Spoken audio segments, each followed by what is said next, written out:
Good morning पिला माने माई academy बा मो पाठशाला को तुम मानक स्वागत।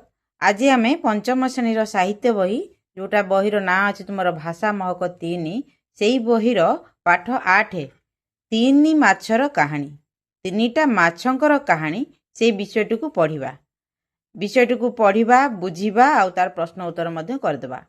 तेणु भिडटी को शेष पर्यंत देखिब आ भिडटी भल लगे लाइक आ शेयर करदेव। चैनल रे जदि प्रथम तेरे चैनल टी को तुम्हें सब्सक्राइब करदेव।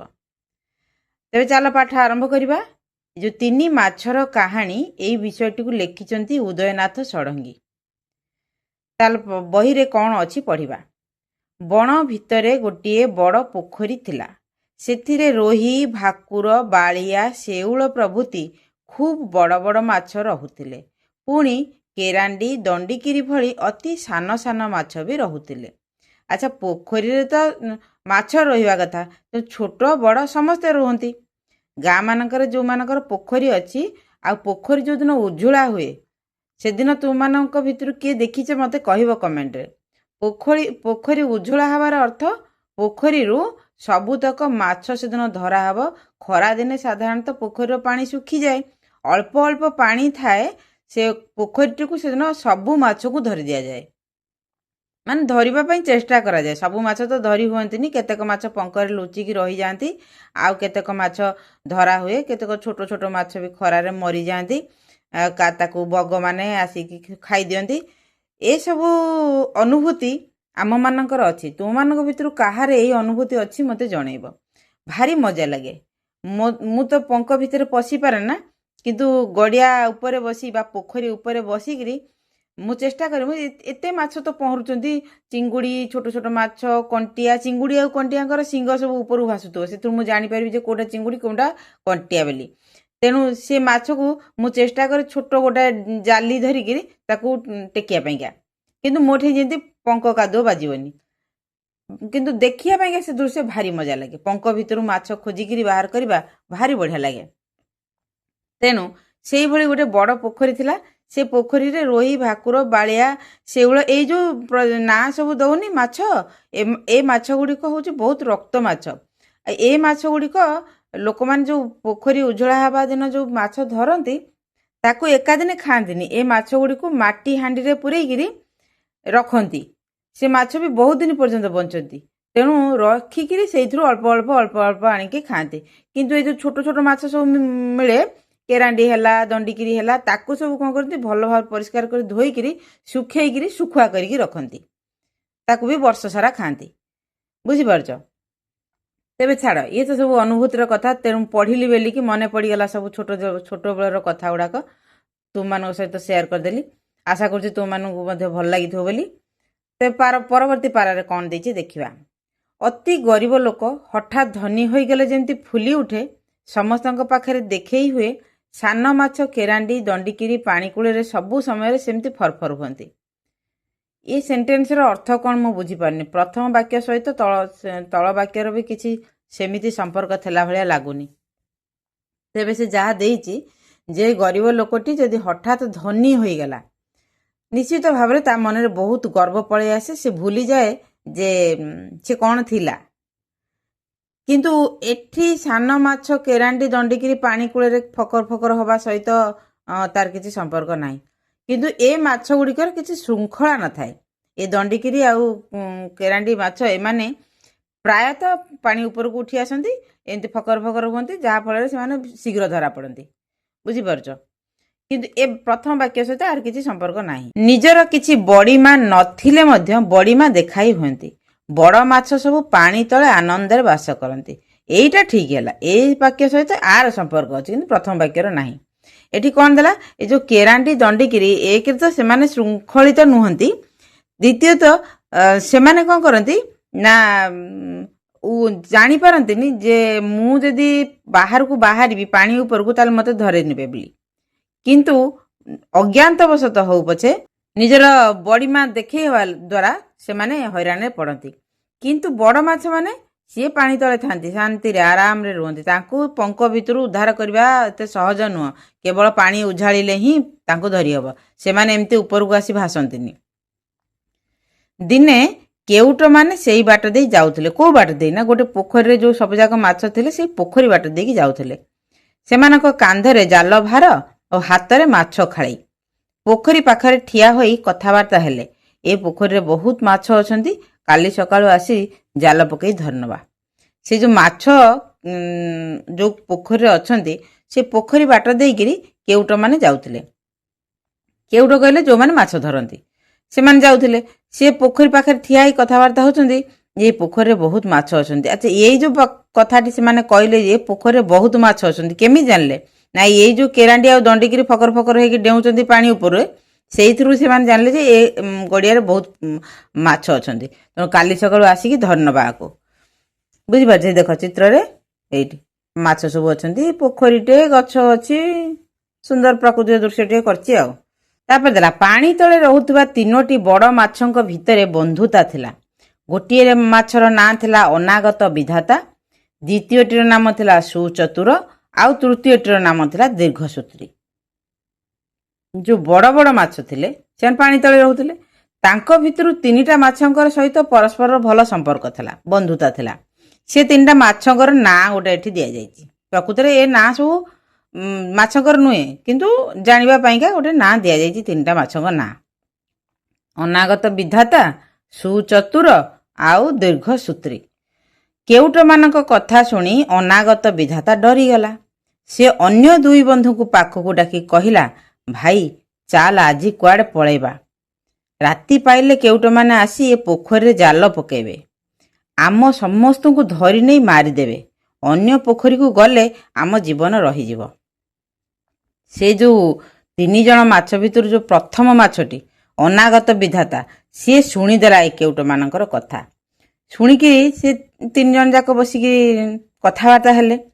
ସିଏ ଅନ୍ୟ 2 ଜଣଙ୍କୁ କହିଲା, ଚାଲ ଆଜି କୁଆଡ଼େ ପଳେଇବା ରାତିରେ, ଆଉ ସେ ତ କାଲି ସକାଳେ ଆସିକି ମାଛ ଧରିବେ ବୋଲି କହିଛନ୍ତି, ଆମେ ରାତିରେ କୁଆଡ଼େ ପଳେଇଗଲେ ଆଉ ଗୋଟେ ପୋଖରୀକି, ସେ ଆମକୁ ଆଉ ପାଇବେନି। ତାପରେ ଏକଥା ଶୁଣିକିରି ସୁଚତୁର କହିଲା, ଦ୍ୱିତୀୟ ମାଛଟି କହିଲା, କାଲି ଯାଏ ତ ଅଛି, ଆଉ ସେମାନେ ଆସନ୍ତୁ, ଏତେ ଶୀଘ୍ର କାହିଁକି ଆମେ ଏ ପୋଖରୀ ଛାଡ଼ିବା? ତାହେଲେ ଏଥିରୁ କ'ଣ ବୁଝୁଛ? ସେ ଟିକେ ଅଳସୁଆ। କାଲି ଯାଏ ତ ଅଛି, ଆଉ ସେମାନେ ଆସନ୍ତୁ, ଆଉ ଆସିଲେ ସେ ଦେଖିବ, କେଉଟମାନେ ଆସିଲେ ସେ ଦେଖିବେ କ'ଣ ଉପାୟ କରିକି ବଞ୍ଚିବେ ବୋଲିକି। ଏତେ ଶୀଘ୍ର ଯିବା ପାଇଁ ସେ ରାଜି ହେଲାନି। ଦୀର୍ଘସୂତ୍ରୀ, ଯିଏକି ତୃତୀୟ ମାଛ, ସିଏ ସୁଚତୁର କଥାକୁ ସମର୍ଥନ କଲା। ସିଏ ସେଇ ଦ୍ୱିତୀୟ ମାଛଟିକୁ ସମର୍ଥନ କଲା, କହିଲା, ହଉ ଯିବା ତ, ଏତେ ତରତର କାହିଁକି, ଯିବା ତ, ଆଉ ଦେଖିବା ଆଉ। ମାନେ ଏଟା ଦାୟିତ୍ୱହୀନ ତାର ପରିଚୟ। ତାପରେ କ'ଣ ହେଲା ନା ଅନାଗତ ବିଧାତା ଦେଖିଲା ଅନ୍ୟ 2 ବନ୍ଧୁ ତା କଥାରେ ରାଜି ହେଉନାହାନ୍ତି। ତେଣୁ ନିଜର ଜୀବନ ରଖିବାକୁ ସେ ରାତିକା ରାତି ଅନ୍ୟ ପୋଖରୀକୁ ଚାଲିଗଲା। ଅନ୍ଧାର ରାତି ହୋଇଥିବାରୁ ତା ଉପରେ କିଛି ବିପଦ ପଡ଼ିଲା ନାହିଁ। ଏଇ ଯୋଉ ପାରାରେ ଦେଲା, ଯେହେତୁ ଏଟା ଗୋଟେ ଗପ, କିଛି ଆଧିରେ ନୀତି ଶିକ୍ଷା ଅଛି, ସେଥିପାଇଁ ତୁମମାନଙ୍କୁ କୁହାହେଇଛି ଗପଟିକୁ। ଅନାଗତ ବିଧାତା ଯେ ପ୍ରଥମ ଯିଏ ଶୁଣିଥିଲା କେଉଟମାନେ ମାଛ ଧରି ନେବେ ବୋଲି, ସିଏ ଦେଖିଲା ଅନ୍ୟ 2 ଜଣ ବନ୍ଧୁ ତା କଥାରେ ରାଜି ହେଉନାହାନ୍ତି। ସିଏ କହିଲା, ନାଇଁରେ ଭାଇ, ଆପେ ମଲେ ବାପାର ନା, ତେଣୁ ନାଇଁ। ସେ କହିଲା, ନାଇଁରେ ଭାଇ, ଆପେ ବଞ୍ଚିଲେ ବାପାର ନା, ତେଣୁ ନିଜ ଜୀବନ ରକ୍ଷା କରିବାର ଆଗ। ବନ୍ଧୁମାନେ ତ କଥା ଶୁଣୁନାହାନ୍ତି ଆଉ, ତେଣୁ ସିଏ କ'ଣ କଲା, ନିଜର ଜୀବନ ରଖିବାକୁ ସେ ରାତିକା ରାତି ଅନ୍ୟ ପୋଖରୀକୁ ଚାଲିଗଲା। ଆଚ୍ଛା, ମାଛ କ'ଣ ପାଣିରୁ ବାହାରିକି ପଦାରେ ବଞ୍ଚିକି ରହିପାରିବ? ସେ ପୁଣି ଚାଲି ଚାଲିକା ଯିବ, ମାଛର ଗୋଡ଼ ଅଛି, ସେ ଆଉ ଗୋଟେ ପୋଖରୀକି। କିନ୍ତୁ ଗୋଟେ ଗପ ହିସାବରେ ଏଇଟା କୁହାଯାଇଛି। ହୁଏତ ବର୍ଷା ହେଉଥିବ କିମ୍ବା ପାଣି କାଦୁଅ ରାସ୍ତା ଥିବ, ସେ ସେଇଥିରେ ଖସି ଖସି ପଳେଇ ଯାଇଥିବ, ଆଉ ସେ ତାର ନିଜ ଜୀବନ ବଞ୍ଚେଇବା ପାଇଁକା ରାତିକା ରାତି ବିଦା ହେଇଗଲା ଆଉ ଗୋଟେ ପୋଖରୀକି। ଅନ୍ଧାର ରାତି ଅନ୍ଧାର ହେଇଥିଲା, ତେଣୁ ତା ଉପରେ କେହି ନଜର ପଡ଼ିଲାନି, କେହି କାହାକୁ ତାକୁ କେହି ଧରିଲେନି। ସେ ତାର ଯାଇକି ସୁରକ୍ଷିତ ଭାବରେ ପହଞ୍ଚିଗଲା ଆଉ ଗୋଟେ ପୋଖରୀରେ। ପରଦିନ ସକାଳୁ କେଉଟମାନେ ଆସିଲେ, ପୋଖରୀରେ ଜାଲ ପକାଇ ସବୁ ମାଛ ଧଇଲେ। ସେମାନଙ୍କ ଜାଲ ପୂରିଗଲା। ସୁଚତୁର ଦେଖିଲା ମହା ବିପଦ। ସେ କୌଶଳ କରି ଜାଲ ବାହାର ପାଖରେ ରହି ସୂତାକୁ କାମୁଡ଼ି ଧରିଲା। ହଲଚଲ ନ ହୋଇ ମଲାଙ୍କ ପରି ପଡ଼ି ରହିଲା। ଦ୍ୱିତୀୟ ମାଛଟି କ'ଣ କଲା ନା ଧରା ତ ପଡ଼ିଗଲା ଜାଲରେ, କେଉଟମାନଙ୍କ ଜାଲରେ ସେ ଧରା ପଡ଼ିଗଲା। କିନ୍ତୁ କ'ଣ କଲା, ସେ ଜାଲ ବାହାରକୁ, ସେ ଧରା ପଡ଼ିବା ପରେ ଧୀରେ ଧୀରେ ଧୀରେ ଧୀରେ ସେ ଜାଲରୁ ଖସି ଆସି ଜାଲ ବାହାରେ ଥାଇକିରି ସେ ଜାଲଟାକୁ କାମୁଡ଼ି ଧରିଲା, ବାହାର ପଟରେ ରହିଲା, ଜାଲଟାକୁ କାମୁଡ଼ି ଧରିଲା। ମାଛ ଯେତେବେଳେ ଜାଲରେ ଉଠାଯାଏ କେତେଟା ମାଛ ଭିତରେ ରହିଯାନ୍ତି ଆଉ କେତେଟା ମାଛ ଜାଲ ବାହାରେ ରହିଯାନ୍ତି, ଖସି ପଡ଼ନ୍ତି। ଇଏ ସେଇଭଳି ଭାବରେ ସିଏ ଜାଲ ବାହାରେ ରହିକି ଜାଲଟାକୁ କାମୁଡ଼ିକି ଧରିଲା ଆଉ ମଲାଙ୍କ ଭଳିଆ ପଡ଼ିକିରି ରହିଲା। ଯେମିତିକି ତା ଉପରେ କେହି ନଜର, ଯେଉଁ ମାଛଟା ବେଶୀ ଛୋଟ ଛୋଟ ହେଉଥିବ, ବାହାରି ଯିବା ପାଇଁକା ପ୍ରସ୍ତୁତ ହେଉଥିବ, ଆଗ ସେ ମାଛଟାକୁ କଣ୍ଟ୍ରୋଲକୁ ଆଣିବା ପାଇଁକା ଧରେଇକିରି ଖାଳି ଭିତରେ ପୁରେଇ ଦେବେ। ଇଏ କିନ୍ତୁ କ'ଣ କଲା, ସେ ମଲାଙ୍କ ଭଳିଆ ପଡ଼ିକି ରହିଛି। ସିଏ ଜାଣିବ ଯେ ମଲାଙ୍କ ଭଳିଆ ପଡ଼ିଛି ତ ପଡ଼ିଛି, ସିଏ କୁଆଡ଼େ ଯିବ? ପାଣି ଭିତରେ ତ ଉଠି ସାରିଲାଣି, ଆଉ ଯିବ କୁଆଡ଼େ? ତେଣୁ ତା ଉପରେ ଟିକେ ନଜର କମ୍ ରହିବ।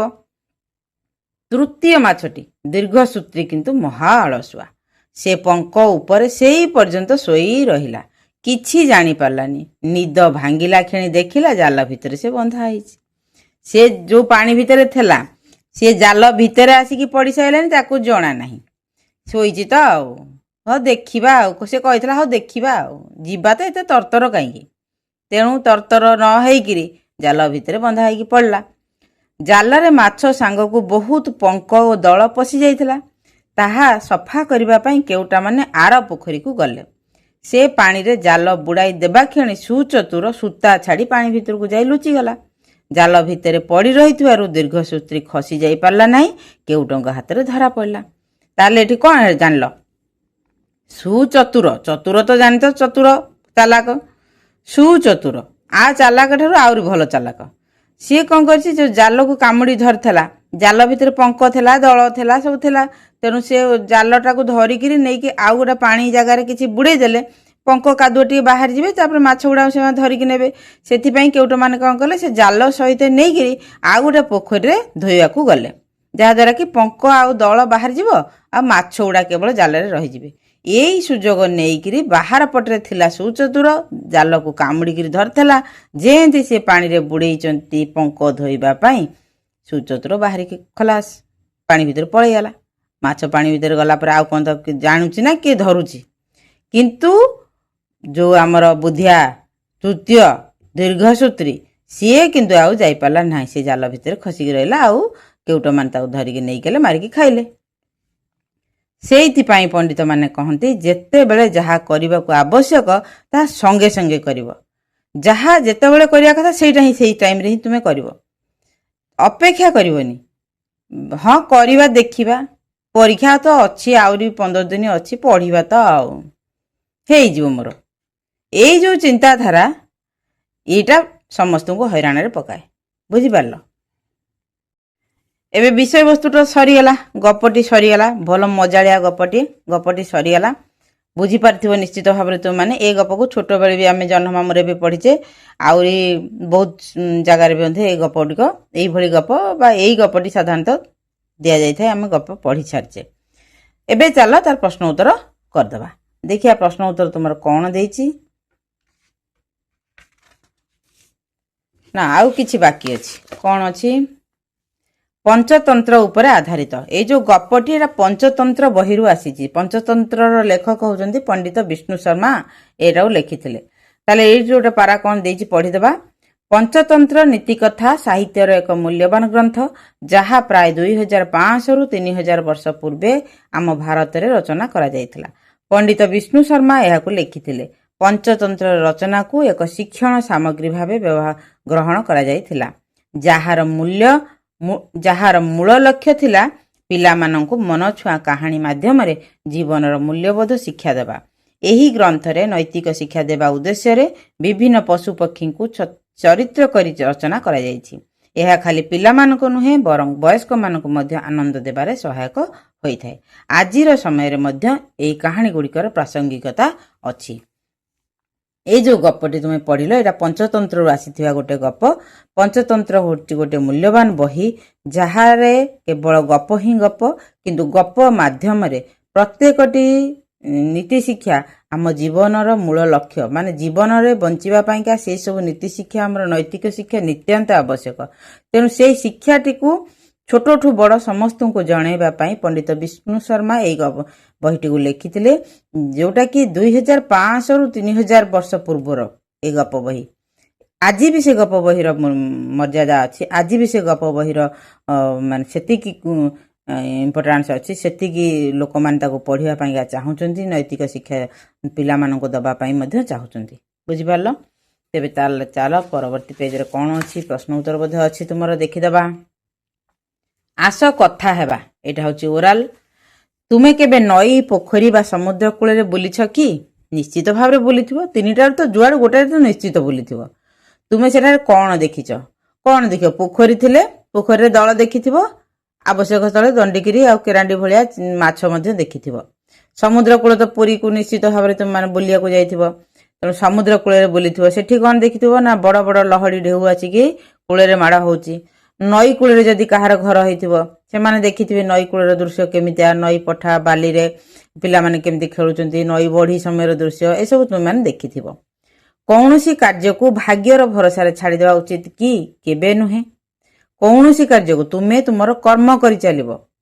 भाग्य तो ठीक अछि, भाग्य को केई देखि नांती, किंतु कर्म को तो तुम माने निजे करिबो ना। तेणु कर्म करि चल, भाग्य उपरे भरोसा करिकी छाड़ नाही। कर्म करि चल, निश्चित भगवान तुमको फल देबे, तुमे तुमर कर्मर फल पाइबो। किंतु भाग्य रे जहा अछि कहिकी बसी गले ना ए कूलर हबो ना से कूलर हबो। दीर्घसूत्री केउट ठारू जीवन निजर जीवन बंचाई पारला नाही। जदि ता स्थान रे तुमे रही थांत तेबे केउट ठारू निजर जीवन को केमिति बंचाई थांत? जदि एई भली आमे दीर्घसूत्री भली फॉर्मूला अप्लाई करिबा ताले तो बंचाई परिबानी, निश्चित भाव में धरा ही पड़िबा। एई तीनोटी माछ भितरु तुमको केउ माछटी सबुठु भल लागिला ओ काहीकी? सबुठु भल लागिला कहले बुद्धिया तो हला प्रथम माछ, ताठू टिके भल होची द्वितीय माछ, तृतीय तो दीर्घसूत्री आद नुह। तो तुमको कोटा सबुठु भल लागिला कहबो। केउ कारणरू अनागत विधाता को बहुत बुद्धिया बोली कहा जायछि? काहीकी? नाम अनुसार स्वभाव होइथिबारु सबु कथा को भाग्य उपरे छाड़ी देबा और चिंता न करिबा कारणरू भविष्यत संभावित समस्या को समाधान करिबा पूर्वरु चली जाइथिबा कारणरू परिश्रम और चिंतारू रक्षा पाए। ए चारिटा जाक ऑप्शन भी कहया गले कौनसीटा भी ठीक नुहे, तथापि तृतीय ऑप्शन टी ठीक हबो किछि अंशरे। काहीकि एटी देइछि भविष्यतर संभावित समस्या गुडी को समाधान करिबा पूर्वरु। समस्या तो आसिला बोली समाधान पाई तो से गला ना, समाधान करिबा पूर्वरु कोन चली गला आ कोन से रही करी समाधान करथांदा ना कोन। तेणु भविष्यतर संभावित समस्या को समाधान करिबा पाई बा समस्या ठारू निजको रक्षा करिबा पाई से चली जाइथिबा कारणरू। तेणु उत्तर भी भूल अछि, तेबे यथा संभव एई उत्तरटी कि तुमर ठीक हेई पारे। केउट मानकर कथा सुनी तिनी माछ सभा काहीकि कले? काहीकि कले? निजर प्राण रक्षा पाई कोन करा जिवो? निजर प्राण रक्षा निमित्त कौनसी उपाय बाहर करिया पाई केउट मानकु निजर जाल रे पकाया पाई पाखरे थिबा अन्य पोखरी को जिबा पाई। एटा निजर प्राण रक्षा निमित्त कौनसी उपाय बाहर करिबा पाई। सुचतुर जालरू मुकुलिला किपरि? जाल को कामुड़ी धरथला, जाल धोइला बेले से पळै गला। तेणु एटा को ऑप्शन हबो? पूर्व दिन से अन्य पोखरी को चली गला, से हलचल न होई मलांग परि पड़ी रहिला। केउट माने जाल धोइबा बेले जालर सूता छाड़ी पानी भीतर को चली गला, केउटंग हाथरू खसी गला। ए दीटा आउ दुईटे आ डबल आई ट्रिपल आई आउ। केउट मानक जाल रे केउ केउ माछ पड़ी जाइथिले? अनागत विधाता नथिला। एटा देला अनागत विधाता, सुचतुर अन्य सब माछ। एटा नुहे। सुचतुर दीर्घसूत्री अन्य सब बड़ बड़ बड़ माछ। दीर्घसूत्री अन्य सब बड़ बड़ माछ। सुचतुर दीर्घसूत्री आ अनागत एटा नुहे। ए डबल आईटा ठीक है। सुचतुर दीर्घसूत्री आ अन्य सब बड़ बड़ माछ। 2 नंबर ख स्तंभ रे थिबा क स्तंभ रे थिबा शब्द सहित ख स्तंभ जोड़िबा।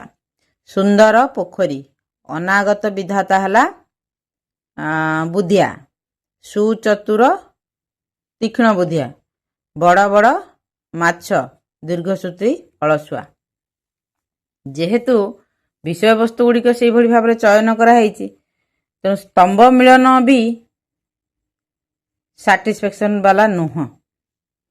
हौ उत्तर तो किंतु तुम मानु कहीदेली। तापर कौन देइछि? भाव ओ लेख। प्रथमरु सुचतुर समस्यार समाधान करने को आवश्यक मन कला नहीं काहींकी? सबु माछ भयभीत होई पड़िबार कारण कौन थिला? जीवा तो एते तरतर काहींकी? ए प्रश्नर उत्तर कौन हबो पिला माने? जीवा तो एते तरतर काहींकी माने किए कहिथिले ना कौन? आकु किछि प्रश्नर योग्यता बोली भाबुछ? जीवा तो एते तरतर काहींकी? किए कहिथिले काहींकी कहिथिले एमिति गोटे किछि लेखा होइथांता। अनागत विधाता केउटमानकर योजनारू रक्षा पाइबा पई केउ उपाय बांचिथिला। सुचतुर केउटमानकठारु रक्षा पाइबा पई केउ उपाय करिला। ए प्रश्न गुड़िकर उत्तर यथासंभव चेष्टा करी तुमको दवापाइका। जदिओ प्रश्न भी मते ठीक ठाक लगुनि। प्रश्नर उत्तर कौन हम मु तुम मानक लिखि दौची, तुम मानक शुणी दौची, तुम लिखि नियो और आवश्यक स्थले ताकू मध्य टिके बुझिबाकू चेष्टा करिवो। 1 नंबर प्रश्नर उत्तर है सुचतुर भाविला विपद आसिले से बुद्धि खटाई समस्यार समाधान करनेब। तेणु से प्रथमरु समस्यार समाधान करने को आवश्यक मन कला नहीं। 2 नंबर प्रश्नर उत्तर कौन ना आसंता काली केउट माने पोखरी सबुतक माछ धरिनेबा कथा शुणी सबु माछ भयभीत हो पड़े। 3 नंबर प्रश्नर उत्तर है जीवा तो एते तरतर कहीं यही कथाटी कहानीर अलसुआ माछ दीर्घसूत्री कहिथिला। 4 नंबर प्रश्नर उत्तर कौन ना अनागत विधाता केउट मानक योजनारू रक्षा पाइबा पई पूर्व दिन राति रे अन्य एक पोखरी को चलीगला। 5 नंबर प्रश्नर उत्तर है केउट मानक जाल रे पड़ीगला परे सुचतुर जालर बाहर पटे थाई जाल को कामुड़ी धरला एवं मल्ला माछ परी पड़ी रहिला। जेतेबेले केउट माने जाल को अन्य एक पोखरी रे सफा करने को नेले सेतेबेले सुचतुर कौशल क्रमे पानी को पळेगला। एठी देला तापरे भाषार कथा। एही कहानी रे थिबा किछि विशेष्य सर्वनाम विशेषण और क्रियापद तळे थिबा शब्द कोठरी रे रही अछि। एगुडी को चिन्ही दिया जाइथिबा सजाई लेख। एगुडी को चिन्ही दिया जाइथिबा सजाई लेख। दिया जाइथिबा बाक्स रे कि कोन लेखा आइथांता ना। प्रति पेज रे तुम माने भूल पाई परियो। भूल खोजिया पड़िबोनी, आपे आपे देखा जो तुमको। शब्द पोखरी एठी केतरा शब्द देछि। बहुत, केउट, डरीगला, माछ, हुअंती, बड़, से, मारिदेव, सान सान, अलसुआ, पंडित माने, जाल, जहा, आनंद, ताहा, देखिला। ये जो शब्द सब अच्छी आ भीतर किए विशेष्य, किए सर्वनाम, किए विशेषण आ किए क्रियापद ताकू बोधे परवर्ती पेज रे देछि ताकू लेखिया पाइका। हाँ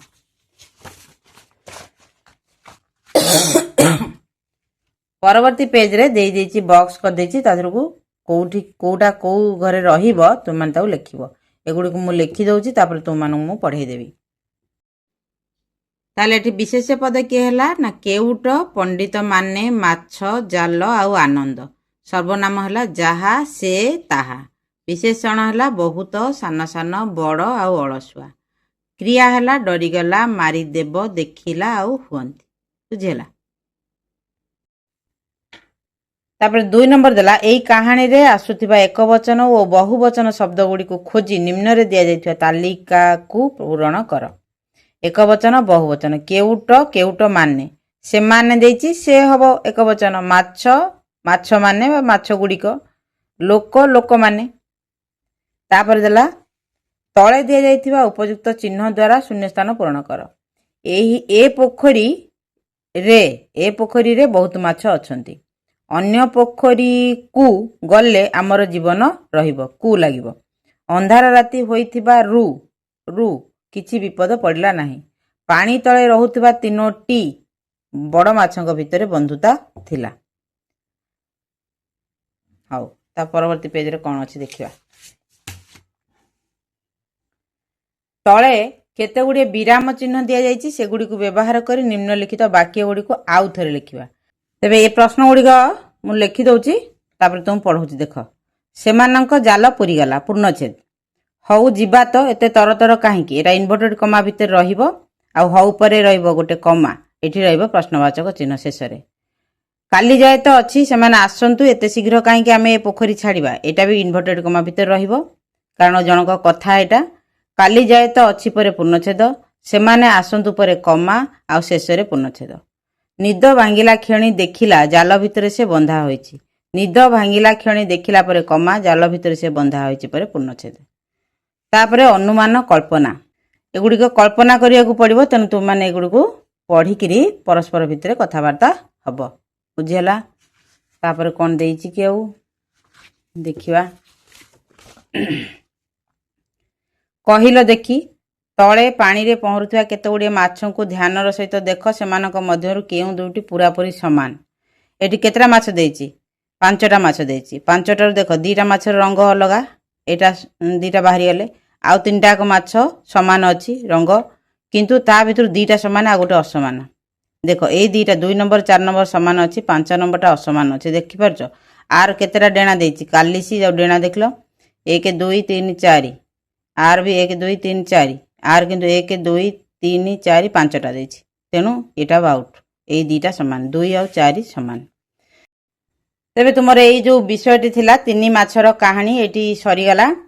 ବିଷୟବସ୍ତୁଟି ତୁମମାନଙ୍କୁ ମୁଁ ପଢ଼େଇଦେଲି, ବୁଝେଇଦେଲି ଆଉ ତାର ପ୍ରଶ୍ନ ଉତ୍ତର ମଧ୍ୟ କରାଇଦେଲି।